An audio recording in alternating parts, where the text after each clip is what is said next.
हमारी नारी शक्ति राष्ट्र की प्रगति का मुख्य आधार है। हम सब देखते हैं, घर में अगर मां ठीक रहती है तो पूरा घर ठीक रहता है। लेकिन साथियों, अगर मां बीमार हो जाए तो परिवार की सारी व्यवस्थाएं चरमरा जाती है। इसलिए स्वस्थ नारी, सशक्त परिवार, ये अभियान माताओं बहनों को समर्पित है, उन्हीं के उज्जवल भविष्य के लिए है। हमारा मकसद है एक भी महिला जानकारी या संसाधनों के अभाव में गंभीर बीमारी का शिकार न हो। ऐसी बहुत सारी बीमारियां होती हैं जो चुपचाप आती हैं और पता न चलने के कारण धीरे धीरे बहुत बड़ी बन जाती है। जीवन और मृत्यु का खेल शुरू हो जाता है। ऐसी बीमारियां जिनका महिलाओं में सबसे ज्यादा खतरा है, ऐसी बीमारियों को शुरुआती दौर में ही उसको पकड़ना बहुत जरूरी है। इसलिए इस अभियान के तहत बीपी हो, डायबिटीज हो, एनीमिया, टीबी हो या कैंसर जैसी भयंकर बीमारी की संभावना हो, इन सब की जांच की जाएगी। और मेरी माताओं बहनों, देश भर की मेरी माताओं बहनों, आपने मुझे हमेशा बहुत कुछ दिया है। आपके आशीर्वाद ही तो मेरा सबसे बड़ा रक्षा कवच। और इस समय आपको स्वदेशी का मंत्र भी लगातार दोहराना है, अपने जीवन में उतारना है। मेरी आप सबसे करबद्ध प्रार्थना है, 140 करोड़ देशवासियों से मेरी प्रार्थना है, आप जो भी खरीदें वो देश में ही बना होना चाहिए।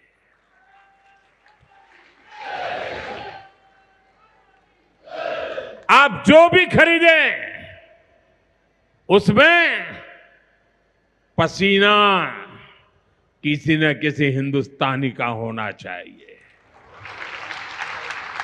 आप जो भी खरीदें उसमें मिट्टी की महक मेरे हिंदुस्तान की मिट्टी की महक होनी चाहिए। और मैं मेरे व्यापारी भाइयों से आज आग्रह से कहना चाहता हूं,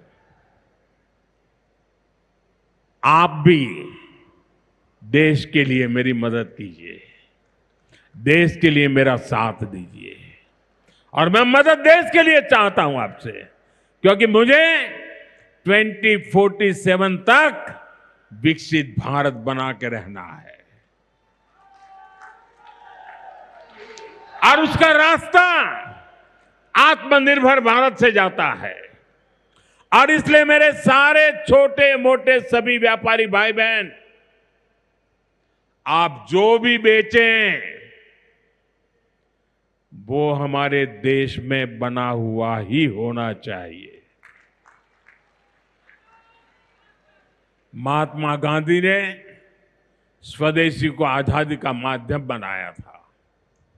अब हमें स्वदेशी को विकसित भारत की नींव बनाना है।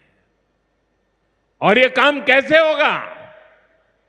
ये तब होगा जब हम अपने देश में बनी हुई हर चीज पर गर्व करेंगे, हम छोटी से छोटी चीज भी खरीदें, हम बच्चों के लिए खिलौने खरीदें, दिवाली की मूर्तियां खरीदें, घर को सजाने वाले सामान खरीदें या मोबाइल, टीवी, फ्रिज जैसी कोई बड़ी चीजें खरीदें, हमें सबसे पहले देखना चाहिए कि क्या ये हमारे देश में बना है, क्या इसमें मेरे देशवासियों का पसीने की सुगंध है कि नहीं है। क्योंकि जब हम स्वदेशी खरीदते हैं तो हमारा पैसा देश में ही रहता है, हमारा पैसा विदेश जाने से बचता है, वही पैसा फिर से देश के विकास के काम आता है। उस पैसे से सड़कें बनती हैं, गांव के स्कूल बनते हैं, गरीब विधवा माताओं को मदद मिलती है, प्राथमिक चिकित्सालय बनते हैं, वही पैसा गरीब कल्याण की योजनाओं के काम आता है, आप तक पहुंचता है।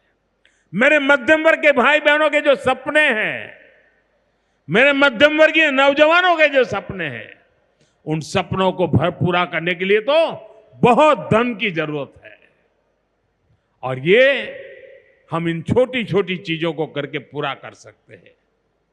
हमारी जरूरत की चीजें जब देश में बनती हैं तो उससे जो रोजगार पैदा होता है वो भी हमारे देशवासियों को मिलता है। इसलिए अब जब 22 सितंबर से नवरात्रि के पहले दिन से जीएसटी की कम दरें भी लागू होने जा रही है। तो हमें स्वदेशी चीजें ही खरीदकर उसका लाभ उठाना है। हमें एक मंत्र याद रखना है, और मैं तो चाहता हूं हर दुकान पे लिखा रहना चाहिए। मैं तो राज्य सरकार को भी कहूंगा, अभियान चलाइए, हर दुकान पे बोर्ड होना चाहिए, गर्व से कहो। साथ ही ये पीएम विश्वकर्मा योजना की सफलता का उत्सव मनाने का भी समय है। मैं देश भर के अपने विश्वकर्मा भाइयों बहनों, जिनमें सुतार है, लोहार है, सोनार है, कुम्हार है, बढ़ई है, मिस्त्री है, कसेरा, ताम्रकार, कांसीकार, हाथ के हुनर से काम करने वाले ऐसे अनेक लोग शामिल हैं, उनको विशेष रूप से बधाई देना चाहता हूं। ये आप ही हैं जो मेक इन इंडिया की बड़ी ताकत है। आपके बनाए उत्पाद, आपकी कला से ही गांव या शहर रोजमर्रा की जरूरत पूरी होती है। मुझे संतोष है कि पीएम विश्वकर्मा योजना ने इतने कम समय में 30 लाख से ज्यादा कारीगरों और शिल्पकारों की मदद की है। इस योजना से उन्हें स्किल ट्रेनिंग मिली, उन्हें डिजिटल मार्केटिंग और मॉडर्न टूल्स से जोड़ा गया। 6 लाख से ज्यादा विश्वकर्मा साथियों को नए उपकरण दिए गए। अब तक 4,000 करोड़ से अधिक का लोन विश्वकर्मा भाई बहनों तक पहुंच चुका है। साथियों, पीएम विश्वकर्मा योजना का सबसे बड़ा लाभ समाज के उस तबके को हुआ है जिन्हें दशकों तक अनदेखा किया गया था।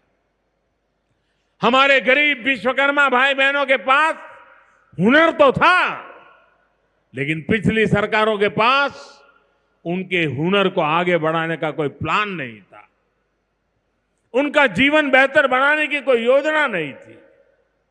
हमने उनकी प्रतिभा को उनकी प्रगति का माध्यम बनाने का रास्ता खोले।